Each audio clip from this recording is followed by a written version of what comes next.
May mga batang 90s ba dito? Kamusta kayo? Kamusta tayo? Alam niyo, sa totoo lang tayo may pinakamasayang kabataan. Tayo yung mga kabataan noon na napakababaw ng kaligayahan. Tayo yung mga batang batak sa arawan kahit napagalitan ng magulang, okay lang basta maipaglaro sa mga kaibigan. Di natin alam kung ano yung teknolohiya. Di natin alam kung ano yung cellphone. Di natin kilala si Coco Melon.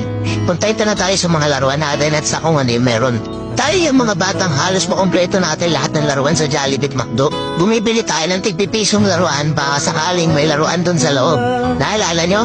Noong mga panahon, naghahanap pa tayo ng gagamba kung saan-saan. Naghahanap tayo ng mga sanga ng puno para maipaglaro ng baril-barilan. Kukuha tayo ng gulong sa tabi-tabi tapos pagugulungin lang natin kung saan-saan. Mabibwisit tayo kapag hindi tayo pinayagan ng magulang natin maipaglaro sa mga kaibigan natin sa ulanan.